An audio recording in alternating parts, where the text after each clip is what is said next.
ഇനി പോകുന്നത് golden boot റേസിൽ എങ്ങനെയായിരുന്നു അർജന്റീനയും മെസ്സിയും എംബാപ്പയും തമ്മിലുള്ള പോരാട്ടം വല്ലാത്ത രീതിയിൽ കടുക്കുകയാണ്. അപ്പോൾ ഇരു താരങ്ങൾ മെസ്സിക്ക് വീണ്ടും ഈ മത്സരത്തിൽ ഗോൾ അടിക്കുമോ, വീണ്ടും ഗോൾഡൻ ബൂട്ട് റേസിൽ മുന്നിലെത്തുമോ എന്നാണ് നമുക്ക് പരിശോധിക്കേണ്ടത്. ഈ കണക്കുകളിലേക്ക് നമുക്ക് പോകാം എങ്ങനെയാണ് എന്നുള്ളതാണ്. ലിയോണൽ മെസ്സി 8 ഗോളും 1 അസിസ്റ്റുമായി നിലവിൽ 2ാം സ്ഥാനത്താണ്. എംബാപ്പയുടെ കണക്ക് നോക്കാം, 8 ഗോളും 3 അസിസ്റ്റുമുണ്ട്. അതുകൊണ്ട് എംബാപ്പയാണ് ഇപ്പോൾ ഗോൾഡൻ ബൂട്ട് റേസിൽ മുന്നിൽ നിൽക്കുന്നത് എന്ന് നമുക്ക് സാങ്കേതികമായി പറയാം. അല്ലെങ്കിൽ സാങ്കേതികമായല്ല, അതാണ് വസ്തുത. പലരും ചോദിക്കുന്നുണ്ട് മെസ്സിയല്ലേ ഒന്നാമത് എന്നൊക്കെ ചോദിക്കുന്നുണ്ട്. പക്ഷേ അതിനുള്ള ഉത്തരമാണ് എംബാപ്പെ 3 അസിസ്റ്റ് കൂടി പരിഗണിക്കുന്നതിനാൽ അദ്ദേഹമാണ് ഗോൾഡൻ ബൂട്ട് റേസിൽ മുന്നിൽ നിൽക്കുന്നത്.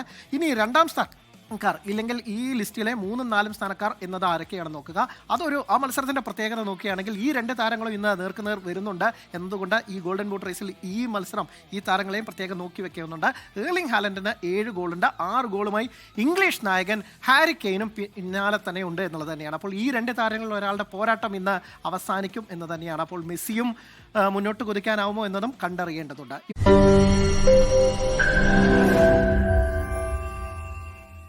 ലോകത്തെവിടെയായാലും ഏത് സമയത്തും 24 വാർത്തകളും ഓഗ്മെന്റഡ് റിയാലിറ്റി പാക്കേജുകളും എക്സ്പ്ലെയിനറുകളും വിശദമായി കാണാൻ ഞങ്ങളുടെ യൂട്യൂബ് ചാനൽ നിങ്ങൾക്ക് സബ്സ്ക്രൈബ് ചെയ്യാം.